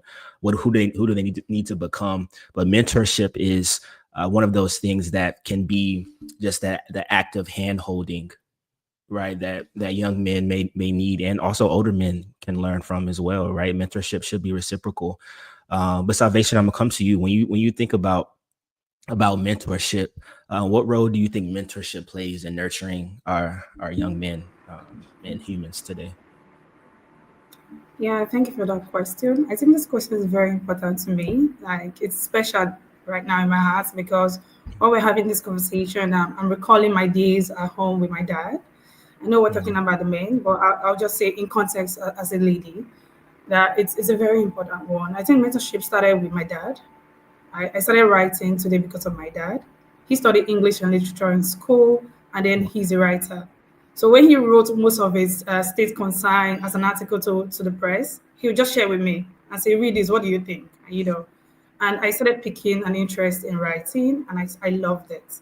And I think in my career and my personal life, what has really helped me has been mentorship, has been the guidance of somebody above me telling me, "Oh, Salvi, don't do this. Oh, Salvi, okay, what you want to do is nice. How about you try this one?" Okay, and I bring a consign, and the person says, "Oh, this is that, that is this." It has really helped me, guide me in a way that I would have not discovered on my own, because that experience from somebody who is ahead of you, it's important. And that's where mentorship comes to play a very key role. It's very important, even as a man, that you have somebody that can guide you. And I'll bring back the word humility. It's also knowing that once a mentor says something, you listen, you say, "Oh, I want to be better because this person is definitely better than me, has something that I admire, and I really want to, work with this person, listen from this person." And then I also bring in a little bit context on community you mentioned before. And if there's more community of mentors for men, I think we'll start having a better society for men. And let me pick a little bit from what Chris said on the social media morality. And a lot of people are saying a lot of things right now on the internet. And then where there's a guided community of mentors that has proven with their life experiences, you know that you're listening to people who has walked the path. That's where mentorship comes in place. And as men, it will be so beneficial to have a community of mentors. The importance is so much. It's so much. The benefits are enormous. Yeah. And I think it plays a very major key part in the development of a man. Mentorship does. Yeah, 100%. Thank you for sharing that. And it's so cool, the story about your father. I think sometimes all it takes is for older men to say, "Hey, take a look at this, right? Let me show you this. Come here with me," right? It's just that the willingness and to be open and to invite someone else along the journey that can do so much for a younger person, right? When there's someone in, yeah. Can I say something Please, that too? Why I think that's so important what Salvi just shared with us is because who raised her father to be that way? Her father, His his father. father, his father. Yeah. This is why we talk about these things, because we're sitting here. Say, here's a woman that's on a men's health summit. She should be giving that testimony. That her words and what inspired her to move that way was from her dad, but who taught him to be such a way to teach and be with her daughter? We don't connect those dots. There's somebody that raised him. Now, it may have been a woman. It may have been a woman, because women have played a proactive role, especially in our Black communities, of raising men, right? I understand that. So I sit there and have appreciation when we think about the question of mentorship and guidance. We're teaching men to be men, also to be men to raise daughters and sons. And she's a testimony of being raised by what seems to be a good man. Yeah. So good. Love that, Christopher. Thank you for connecting those dots for us, allowing us to see that, because I wasn't even thinking yet about her father was also, raised to be the person that he is for her, right? And now, Sal, you're going to continue to be a mentor for someone else, right? And so it's like that. There's a ripple effect of good mentorship, good leadership. So thank you for sharing that, both Christopher and Sal. I appreciate that. And let's keep it going. And so again, we're going to talk about listening here, and listening and care. I know someone spoke about care earlier as well. So how can men listen and care in ways that change the world around them? Russell, let's bring you back. What are your thoughts on this question? I just wanted to also touch upon the mentorship side, because I also think there's something else that we're forgetting on that aspect. There's also different mentors in different areas of your life, right? Someone can teach you to be an exceptional businessman, but another man might teach you to be an exceptional fisherman. So there's different mentors for different areas in life. And in order to have all those I guess, skills, if you want to call them, or whether that's for your own mental health or your mental wellness or how you control your emotions, etc. That's important to have those in different areas. Like, for example, I have a mentor at gym, right? I have a business mentor. I have a business partner mentor, right? I have all different mentors around me. So it's all about surrounding yourself with the best people you possibly can to be able to mentor you in different areas of your life, and then be able to then improve all those different areas of your life to make you become the best person that you can be, so that you can then mentor the next generation. So it's a knock-on effect. But anyway, I just wanted to add that to what we're speaking about. So yeah, thank you. And let's follow up on that too, because I want to get to the how around finding a mentor, right? I think universally it's known that mentorship is good. But what is some advice on steps that a young person, any person, can take to seek out a mentor, whether it be for business, whether it be for health, whether it be for relationships? What's some advice on how to take that step to find a good mentor? Well, 2 steps, I would say. Number one is seeing where that person is at life, as in, like, what is their lifestyle? What have they achieved in their own life? Where are they at in their own life? Like, if the guy is at the gym, does he have a 6-pack? Does he have muscular arms? Or if he's a fisherman, how many fish has he caught? Has he caught the biggest fish in the world? Right? Those give you achievements that you can go by to say, okay, this person could mentor me in that area. So that's number one. And number two also is you've got to get along with that mentor too. So you also need to test them in terms of ask them questions of, like, how did you get there? Or what happened in your own life that got you to there? Or what is your relationship like with your other friends? Do you have other friends, great friends around you? Just asking the right questions that you can qualify in order to then be able to find the right mentor for you. I would say that would be number two, is qualifying, but also seeing what they've achieved in their life. And then that will allow you to then find the right mentors for you, whether that's through social media, whether that's through, your friends group, whether that's when you're out at, like, the gym yourself, and then you just happen to meet someone who's already a coach there. So I would say those are a few different things that you can do and how you can find the right people to surround yourself with, basically. Yeah. No, I love that. And I agree 1,000%. So thank you for sharing that, Russell. And My pleasure. yeah, thank you. Then, so I want to get into the next question. We can send it over to Brian. The question again: how can men listen and care in ways that change the world around them? Okay. Thanks. Okay. When listen, someone said it at some camp, and they were speaking to youngsters, and they said, "Do you know that the word listen is exactly the same with the word silent? They're just different. The letters are aligned differently, but it's exactly the same." So many times we listen not to actually hear what the other person is saying, but we listen to reply or to respond. So I would say that listening we have to be silent, to silent our preconditioned thoughts or experiences or whatever we think we know, and listen from not a place of judgmental or from a place of correcting or writing or telling them what's right or wrong or whatever, proving you know better or anything, but actually listening to try and understand where they are coming from and asking the right questions. And by asking the right questions, then we expand our own, because we obviously have blinkers. We judge everything based on our own experiences, what we know. But when the other person is talking about what they know and they have experience, we are quickly to judge them or to just close it out.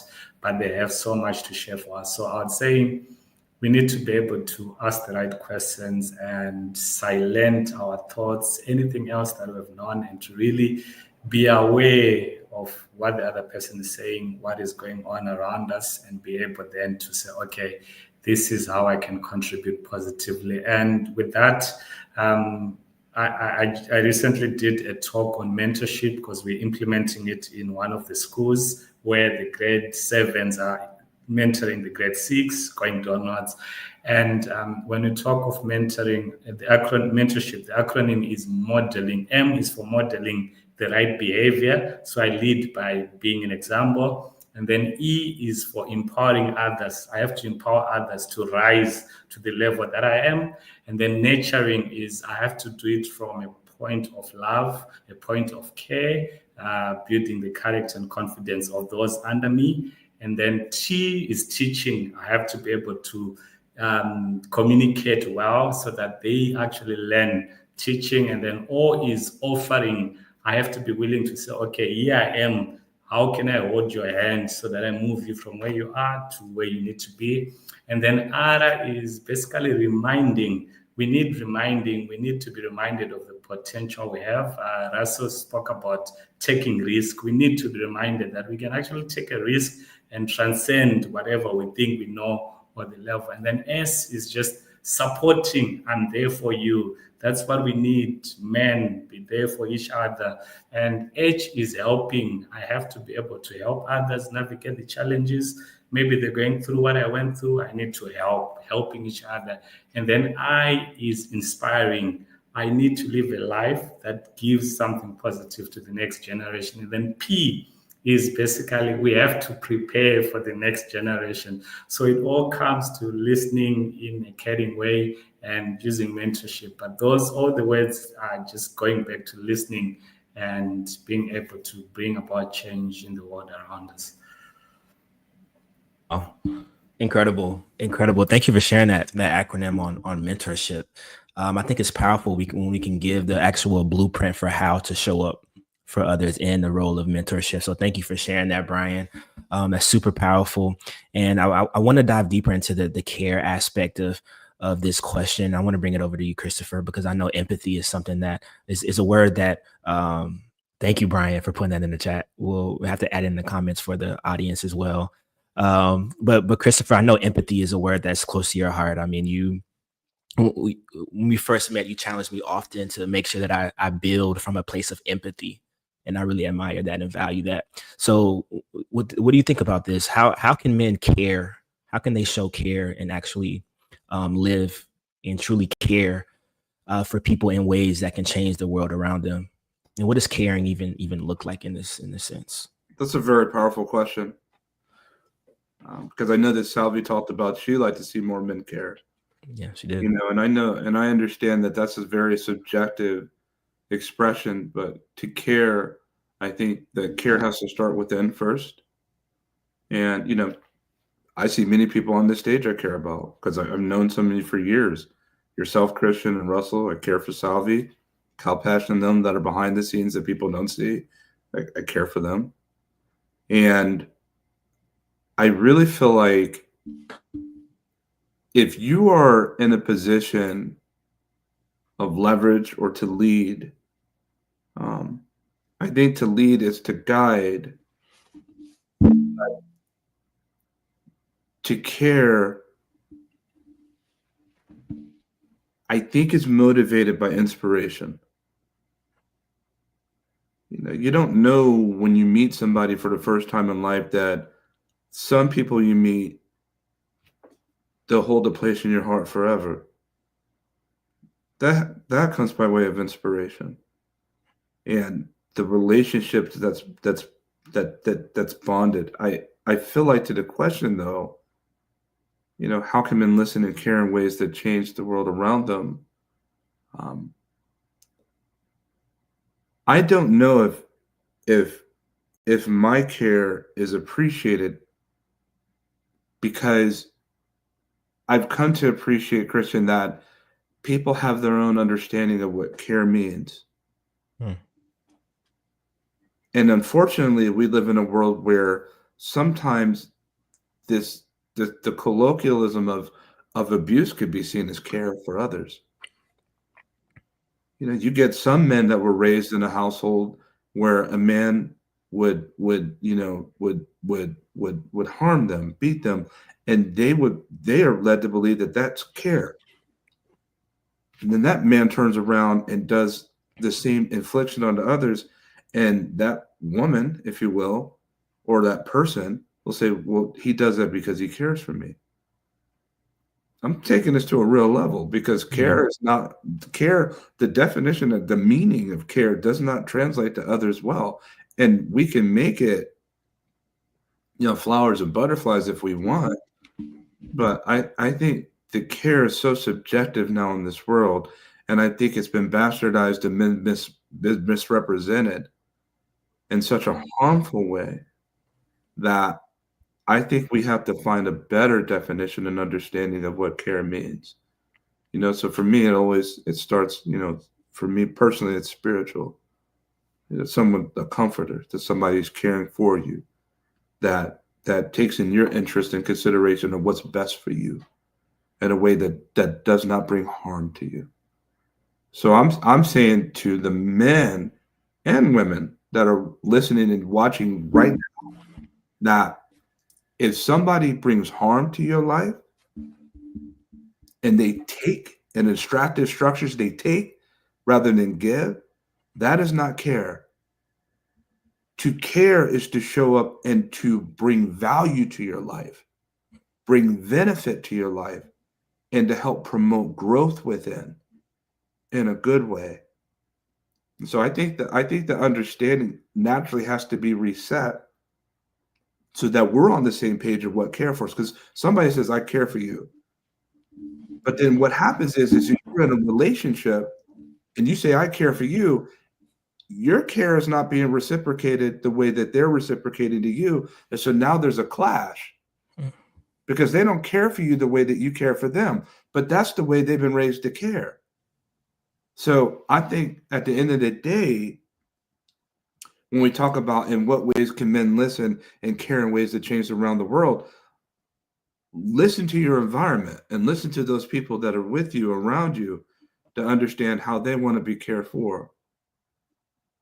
And then see if you can always be better on how you care about somebody. So you talked about empathy, Christian, and that's exactly where I'm getting at, is to better understand the people that you care for in the environment, the planet, how the planet wants to be cared for, how your community wants to be cared for.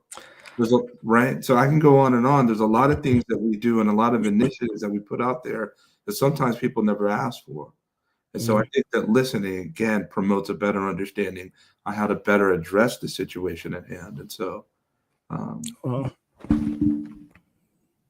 yeah, so good. Yeah, thank you for sharing that, Chris. And as Lynn just put in the chat here, I agree. Care is relative depending on your upbringing, but just setting a baseline. If care takes from you, brings violence into your life, it's important to realize that that's not care, right? If it's harming you in that way, that's not care, and it's okay to unlearn something in order to relearn, a way that is healing, right? We're talking about health here, right? Unlearning and relearning is a part of. That's real. Yeah, that's part of the I learned some of that. I learned some of that from you, Christian. I mean, that's real. Mm-hmm. Just right. Yeah. No, it's good. So now, thank you for sharing that, Chris. And now I think this is a beautiful segue, right? Because as humans, as men, even in Salvi, you hear representing as a woman, we all have a responsibility. Right. We all have a responsibility in how we show up for those around us and how we show up in the world. We have a responsibility to show up with empathy and show up with care. But in this age of choice, I like that phrase, in this age of choice where we are free to do many things. What does responsibility look like when we think about health and care and empathy for others? Salvius, for you. Yeah, thank you very much for that question. I would say the word commitment because it's really dynamic in this question, relates to it in a very dynamic way. I think responsibility somehow is commitment because we cannot say somebody is responsible without them being committed to anything.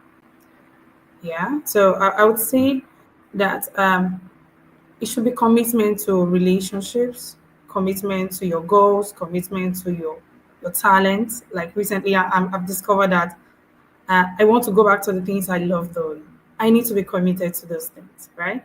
I picked up the guitar. I got a guitar for my birthday last October, And I said, every week, 2 hours every week, I'm going to be learning how to play the guitar. I need to show up to learn how to play the guitar every week, 2 hours. So that's commitment in our personal agendas, commitment to our families, commitments to the aspirations and dreams we have individually as people and then as men. I know in the society unit, men are more given to the responsibility of taking care of others, right? But then you need to be able to know that, okay, for me to be able to achieve so many things, I need to be able to commit to these things. So I think one word to summarize: be responsible in the universe of choices that we have now, with lots of policies and everything, with lots of communities in tech and all this initiative of different events we go to. I'd say the men generally, but I'll just say for the men, needs to be commitment to their aspirations, to their dreams, to be able to be more responsible. Yeah, because I don't think the word responsible goes on its own without commitment. Yeah, thank you for sharing that, Salvi. I agree 100%. Commitment is important. And when you say commitment, I also thought of the word consistency, right? Because in order to commit to something, you have to show up consistently. Chris, you know so much about that. You know so much about that.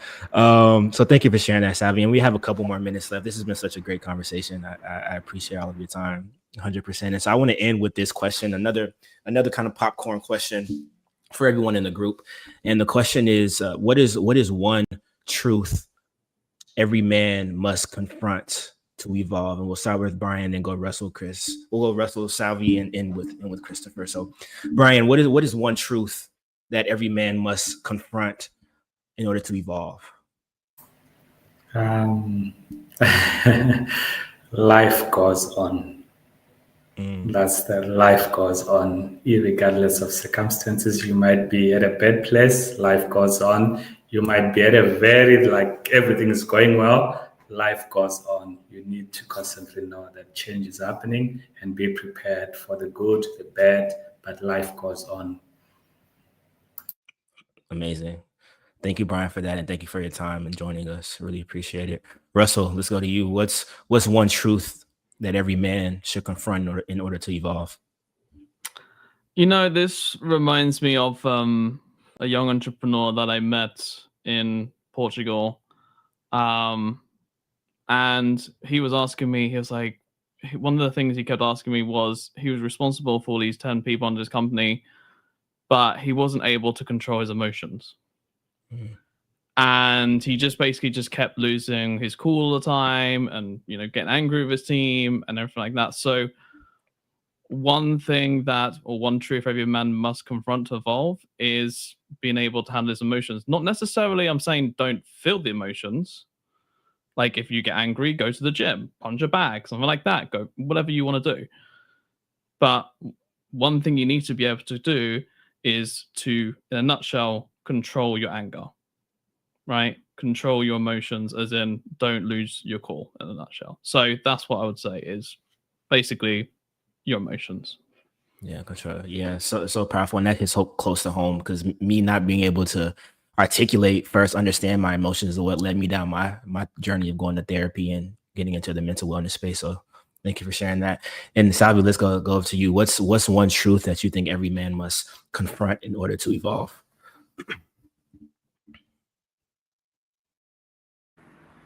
I'm sitting down here and I'm trying to recall what my dad would say in this situation or in this question or answer. And I think one thing that stood out to me earlier on this question was identity. You must confront your identity, where you come from, who you are, and who you want to become. I think it's one thread that can align with you anywhere you are in the world, your identity. Your identity. Beautiful. Thank you for sharing that, Salvi. And thank you for your time and joining us, Russell, you as well. Christopher, let's wrap it up here. For you, what is one truth that every man must confront in order to evolve? That you cannot do it alone. I don't care who you are, who you think you are, what confidence and bravado and machismo that you have. As a man, we can often be nomadic. I think it's thematic of this summit. You know, men are very alpha, a lot of men are. and we feel as if we don't need help with anything. I can open up the bottle. I can fix this cabinet. I can do all these things. I can plunge. I can fix this car. I can do all these things. And listen, in the reality of things, if you want to evolve, you will never evolve alone. And at every step of the way, you'll need someone to be able to help guide you to that next step. And that's real talk. And I think we find ourselves in a potential world when we believe that we can do it alone. And that's a hard lesson I've had to learn. As much as I don't like asking people for things, as much as I don't want this help, it's brought me to my knees. And by giving grace, I know that I need help, and I've come to appreciate that. I'm thankful for the help that's given. And I say that with a humble heart. That's real. So I cannot do this alone.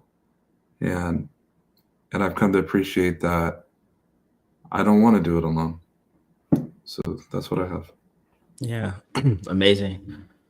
So good. Thank you, everyone, for joining. Chris, Brian, Russell, Salvi, GatherVerse team. Thank you again for putting on another summit, global summit. Another one. It's been so many. But shout out to the GV team, and thank you everyone for watching. I would say our gather was well. Thank you, Christian. Bye, everyone. Thank you so much. Bye.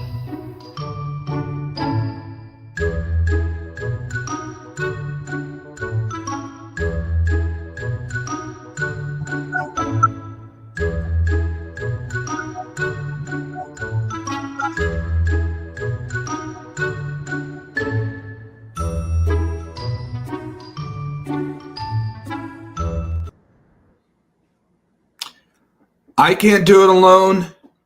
You can't do it alone. And we did not do this alone.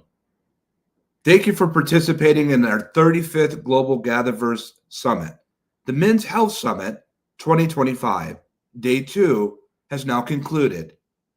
There was much said from different hearts and minds that spoke across from around the world at this incredible intersection of emerging technologies and men's health. We talked about the need to go see the doctor. We talked about the need to mind our weight. We talked about the need for mentorship and guidance and compassion, for keeping our cool and not being so angry. To know that we don't have to go about it alone in this world. We talked about the express benefit of having a mentor in our lives and to give back that which was given unto us, as I've been taught. We've talked about incredible technologies such as extended reality and artificial intelligence and all different types of technologies that play a proactive role in the grooming and the raising and keeping sustainable health for men. We talked about women's health. We talked about that relationship between men and women and the benefit therein. And we even talked about men that have been groomed well, that have raised daughters and sons. Here at GatherVerse, we go and explore a myriad of different subjects and topics. You never really know what type of summits that will arise, but we do this as a focal point to understand that we live in an extremely diverse world where so many things are happening, a plethora.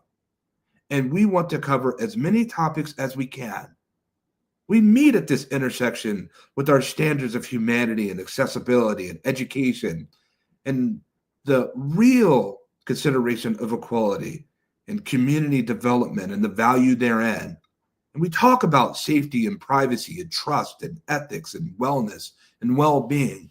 We don't just talk about these things. We assemble people around the world that live these things. It means something to us. We're so thankful to our sponsors at Pico who have seen the value of GatherVerse and what we bring month in and month out. We do our level best to make sure that each of you that come to speak at GatherVerse and attend at gatherverse.live, who's sitting here right now, that we provide value in the preservation of human expression and humanizing technology, one conversation at a time. We hope that this week has been a good spend of your time, and we are always mindful that this is time that you'll never get back, and we are grateful. We have our food summit, our money summit, and our book summits coming up next to close out the year. There's so much that's going to be unpacked when it comes to that. Tell a neighbor, tell a friend. These are important discussions and highlight topics. I've never seen more of an important time to have a discussion on currency. I've never seen more of an important time to have a discussion on food and nourishment and sustainability and natural resources. And I certainly have not seen a better time to have a discussion on authorship and bookmaking and the preservation of expressions that come from the hearts and minds of humankind or from a neural network. We are in a different time. Lastly, I'll leave you with this, that if we don't have health, we have nothing. And with GatherVerse, we do these summits to let you know, as much as we really enjoy talking about technology and hyperscale and the incredible innovations that are happening across the world daily at a time that we've never seen such acceleration before, we want you to know that we'll always care more about you than the wonderful and terrific and incredible technologies and products that you make. We'll take a human heart always first. And with that, our gather was well. And when we meet again, may our gather be well.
Not to do what I have done. Spend your lives in sin and misery in the house of the rising sun.